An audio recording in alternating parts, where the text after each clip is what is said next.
Hello fellow sign lovers and welcome to the second video on this first diagram. In this video we are going to approach this diagram from the point of view of systems theory and explore the boundaries of systems.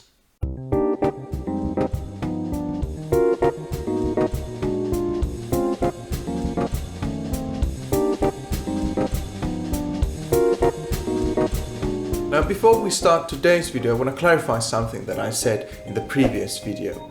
Concerning the perception-action cycle, I said that there is no causal connection between perception and action.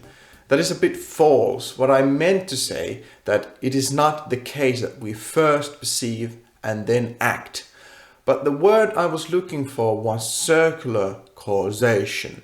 That means that perception causes action and action causes perception. So neither of them is in a privileged position, but they both affect each other all of the time. It is quite clear to us how perceptions affect our actions.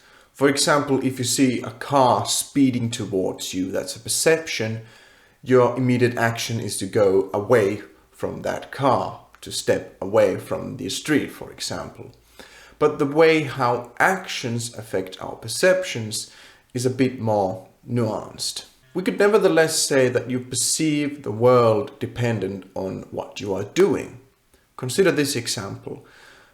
When you are searching your keys in your apartment, you are perceiving your apartment in a very different way compared to the moment when you are contemplating the interior decoration of that same apartment, or when you are cleaning that apartment. Or even on a more fundamental level, your eye movements as actions determine what you perceive. Actually, every sensation is an action perceived. For example, when you perceive a sound, that is an action that is acted upon your bones in your ear. But the main point is that there is circular causation in the perception action, where both of them affect and cause each other all of the time. So that said, we can continue to the diagram. So as said in the previous video, this circle over here represents the boundary of some system. Now, what is a system? Well, it's a difficult and complicated question, but to give you some kind of answer, we could say that in a system, the whole is more than its parts. And systems theory can be said to be a scientific theory of wholeness, if that helps. But we could define system also as anything that preserves itself through space and time. Now that includes then everything from molecules, rocks, oil droplets, crystals, microbes, plants, mushrooms, animals, humans, societies, galaxies, and I guess even the universe. So the idea of system is very holistic, it's very general, and the world or the universe could be seen as this kind of fractal picture of systems within systems within systems and so on. But basically everything that survives as a coherent whole can be viewed as a system. But now we are interested on this boundary, and more precisely on this perception action cycle that goes through that boundary, that penetrates that boundary of some system. But what does that mean? Well, we could say that at least in living system there is a continuous flow of matter and energy between the system and its environment. That's why we say that living systems are open systems. So there is a continual flow between the system and its environment that happens through this boundary. But that boundary is very important, and every system needs a boundary that separates the external environment from the internal states of that system. And actually, when the boundary ceases to exist, the system ceases to exist as well. Consider the example of an oil droplet. If you drop a drop of oil into a glass of water, the oil droplet will not dissolve. It holds itself as a whole. It stays as a system because it has a boundary between the oil and the water. But if you drop that oil droplet into a canister of gasoline, it dissolves into that liquid and it ceases to exist as its boundary ceases to exist. It is no longer a coherent whole. It is no longer a coherent system with a boundary. Or consider yourself. You are a system and you have a boundary, and that boundary is your body. But when you die, that boundary ceases to exist and you slowly dissolve into your environment. So you see how this idea of boundary between the system and its environment is very important and actually necessary for the existence of some system. And furthermore, the system needs to upkeep this boundary actively. So let's now turn back to the diagram. So the area over here is the environment and this is the boundary of that system. And we see how perception flows from the environment into the system and action flows from the system to the environment. So in perception, the external states of the environment affect the internal states of some system, and in action, the internal states of some system affect the external states of the environment. Now, just a quick footnote. These internal states can be understood as habits or models, internal models that we have of the world. It's a sort of kind of map that we have built to represent the world, and these can be understood as habits, but more on those in an upcoming video.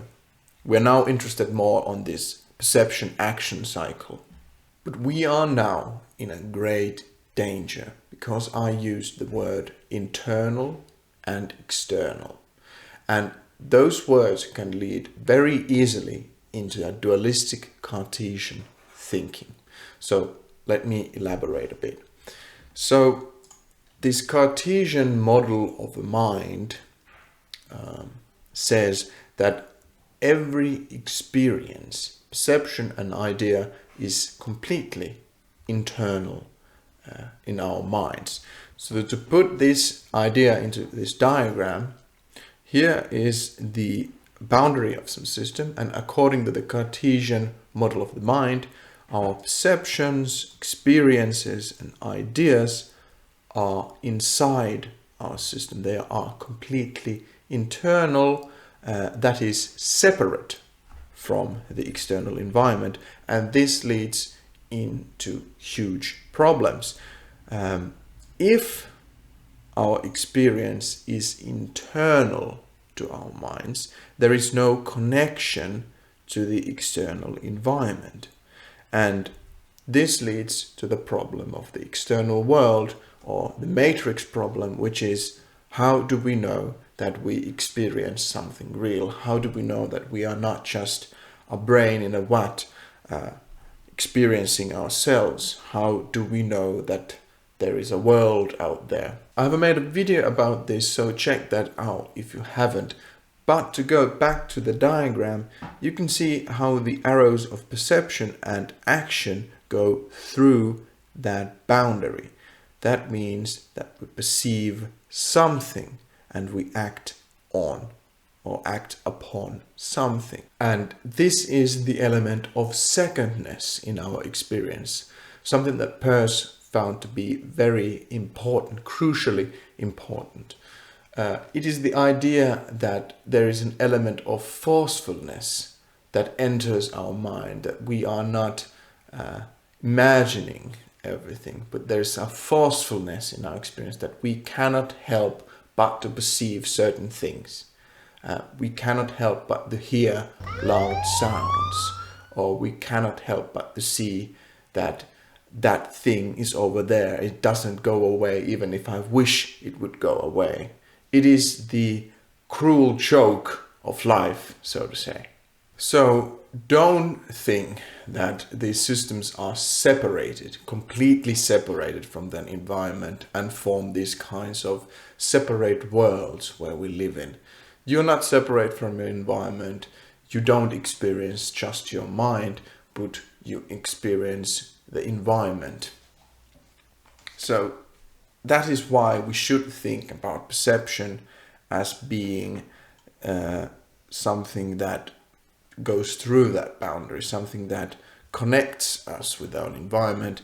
And action, that's the same thing. It goes through that boundary, it connects us with our environment. So your perceptions are not simply inside your system, but perception action cycle goes through that boundary. Now, as the perception action cycle has an element of secondness in it, it forms a very beautiful symmetry with its environment. That means that when you perceive your environment, at the same time, we could say that the environment acts upon you. And when you act upon the environment, we could say that the environment perceives your action. So there's a very beautiful symmetry there. So let's elaborate this a bit. When you perceive something, that what you perceive is an action. So in a very fundamental level, when you, for example, hear something, that sound is something actualized. And it's on a very fundamental level an action in your ear where your bones start to vibrate and you perceive a sound. So you perceive a sort of an action. So all of your perceptions are perceived actions acted upon your sense organs. Now the second arrow is even more surprising. So when you act, your action is perceived by your environment. This means, for example, that, well, other people perceive your actions. But a more fundamental level, if we have this view of the universe as a fractal picture of systems within systems within systems, then the larger system where you are embedded perceives the actions of those smaller subsystems. Okay, let's take an example. You are a system and you have various subsystems, and one of those subsystems is your heart. So your heart is a system that is embedded in this larger system of your body.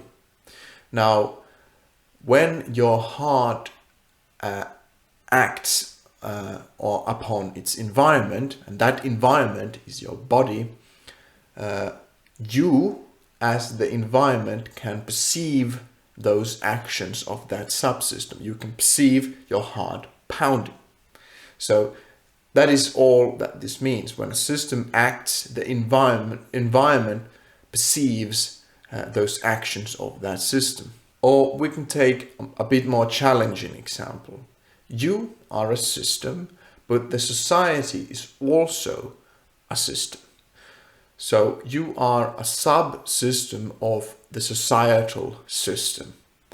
Now, when you act as an individual, the society perceives those actions. And that simply means that your actions affect the society. So in a very similar sense, the heart acts out and you perceive your heart pounding, and that changes your behavior. In the same way, when individuals act, the society perceives those individuals acting, and that changes the society. Now, this is a paradigmatic shift in our thinking and deserves a lot more elaboration.